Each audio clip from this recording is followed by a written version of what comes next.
Hello everyone, আজকে কিন্তু আমি করব আম পোড়ার শরবত। আর তার জন্য কিন্তু আমি এখানে জোগাড় যন্ত্র করা স্টার্ট করে দিয়েছি।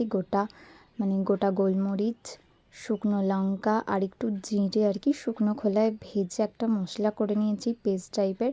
আর একটা লঙ্কাকেও আমি থেঁতো করে দিয়েছিলাম যাতে একটা হালকা ফ্লেভার আসে।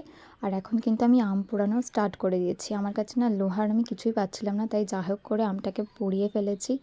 আর এখন কিন্তু এই মশলাটা আর একটা জলজিরা দিয়ে দিলাম জলটার মধ্যে। আর যে আমটা আমি বার করেছিলাম ওটার পেস্টটা দিয়ে দিলাম, মানে আম পোড়ার যে পেস্টটা আর কি ওটা আমি দিয়ে দিলাম। আর গ্লাসের মধ্যে বরফ টরফ দিয়ে আমি, আমার একটা বান্ধবী আর আমার মা কিন্তু দারুণ মজা করে খেয়েছিলাম। আর একটু নুন কম হয়েছিল, লাস্টে আমি একটু নুন দিয়েছিলাম, দেখলাম নুনটা দিতে আরও বেশি ভালো লাগছে। আর এখন কিন্তু আম পোড়ার শরবতটা গ্লাসে তিনজন মিলে ঢেলে নিচ্ছি। আর দেখো কি সুন্দর দেখতে লাগছে, আর খেতেও কিন্তু